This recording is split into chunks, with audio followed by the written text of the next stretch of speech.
إبراهيم وعلى آل إبراهيم إنك حميد مجيد اللهم بارك على محمد وعلى آل محمد كما باركت على إبراهيم وعلى آل إبراهيم إنك حميد مجيد باب صلاة الجماعة والإمامة عن عبد الله بن عمر رضي الله عنهما أن رسول الله صلى الله عليه وسلم قال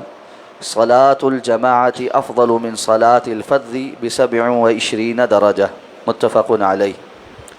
ولهما عن أبي هريرة رضي الله عنهما ب25 جزءا وكذلك البخاري عن أبي سعيد وقال درجة.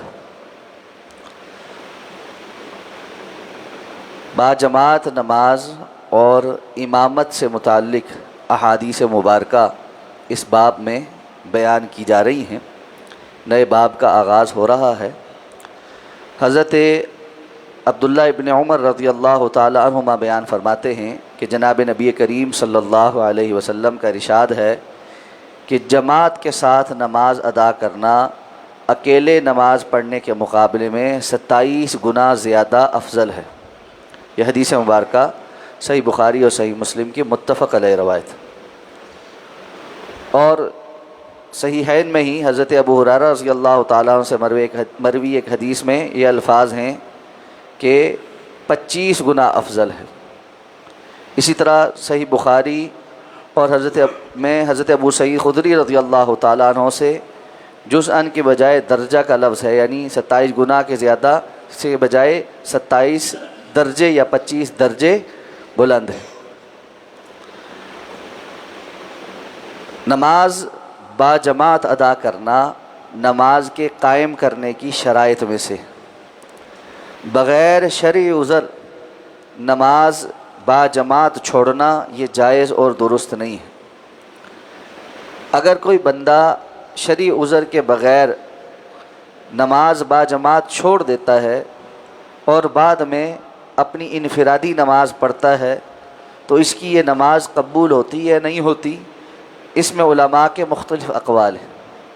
امام احمد ابن حنبل اور شیخ الاسلام ابن تیمیہ رحمہ اللہ یہ فرماتے ہیں کہ اگر کسی بندے نے نماز با جماعت بغیر عذر کے چھوڑ دی، اس کے بعد یہ نماز پڑھے بھی تو اس کی نماز قابل قبول نہیں ہے. جبکہ دیگر علماء اور محدثین کا موقف یہ ہے کہ نماز با جماعت چھوڑنے والا بغیر عذر کے کبیرہ گناہ کا مرتکب ہے، لیکن اس کی نماز کی بعد میں پڑھ لینے سے فرضیت ادا ہو جاتی. شیخ الاسلام ابن تیمیہ فرماتے ہیں یہ جو حدیث ہے کہ نماز با جماعت ادا کرنا اور انفرادی پڑھنا یہ اس بندے کے لیے ہے جس کا عذر ہے، یعنی با جماعت وہ پڑھے گا جو بغیر عذر کے پڑھے گا،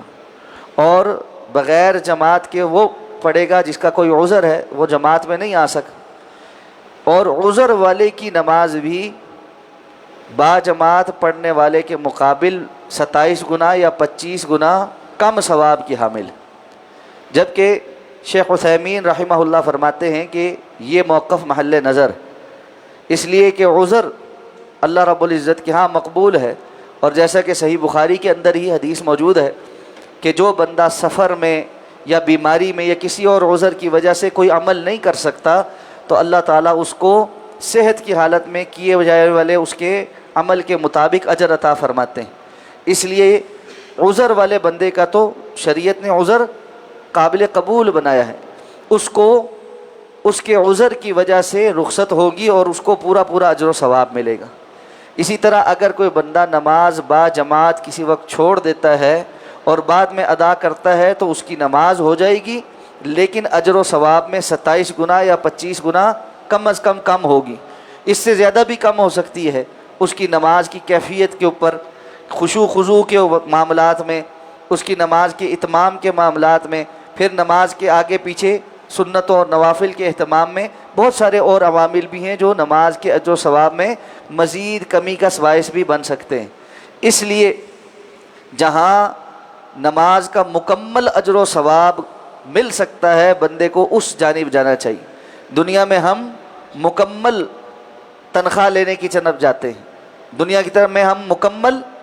اپنا مکمل جو نفع ہے اس کی طرف جاتے ہیں، دنیا کے تھوڑے سے پیسے کو بھی چھوڑتے نہیں، لیکن اجر و ثواب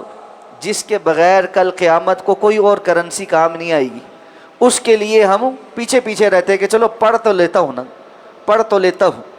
اور یہ بات تو ضرور ہی ذہن میں رہنی چاہیے کہ اللہ تعالیٰ نے ہم سے قرآن مجید میں نماز کے قائم کرنے کا مطالبہ کیا، وَأَقِیمُوا الصَّلَاةَ۔ آگے نماز با جماعت کے متعلق قرآنی آیات بھی آئیں گی کہ نماز کا با جماعت کا حکم دیا گیا ہے کہ نماز قائم کرو۔ تو نماز قائم کرنے میں جو شرائط ہیں اس میں ایک کہ نماز وقت پر ادا کی جائے، دوسرا مرد حضرات بغیر عذر کے مسجد میں آ کر با جماعت نماز ادا کریں، اور تیسرا نماز رسول اللہ صلی اللہ علیہ وسلم کے طریقے کے مطابق ہوں۔ یہ تین شرطیں بیک وقت پوری ہوں گی تو جا کر نماز قائم کرنے کا اجر و ثواب ملے گا، وگرنہ نماز قائم کرنی ہوگی، ہاں ادا ہو جائے گی بمعنی فرضیت ممکنہ ادا ہو جائے کہ بندہ نماز چھوڑنے والوں کے اندر تو نہ لکھا جائے، لیکن اجر و ثواب بہت اس سے محروم ہو جائے۔ اور جو بندہ کبھی کبھار کے عمل کے بجائے مستقل طور پر ہی نماز با جماعت سے چھوڑ رہا ہو، یا کچھ نمازوں کا اس نے یہ وتیرہ بنا لیا، جیسے فجر کا ہے یا عصر کا ہے یا عشاء کا ہے، کہ یہ والی نمازیں تو وہ جماعت کے ساتھ پڑھتا ہی نہیں ہے، مستقل طور پہ پڑھتا ہی نہیں ہے، اس کے متعلق تو جمہور علماء کا یہی اتفاق ہے کہ پھر اس کی نماز ہے ہی نہیں۔ ایک ہے کبھی کبھار کہیں چھوٹ گئی اور اس نے بعد میں یعنی جماعت چھوٹ گئی، قضا نہیں ہوئی، وقت پہ پڑھ لی اس نے، اور اس کی وہ نماز 27 گنا یا 25 گنا ثواب کی کمی کے ساتھ قبول ہو جائے، یا صرف فرضیت کے طور پر ادا ہو جائے اور اجر و ثواب میں کمی رہ جائے۔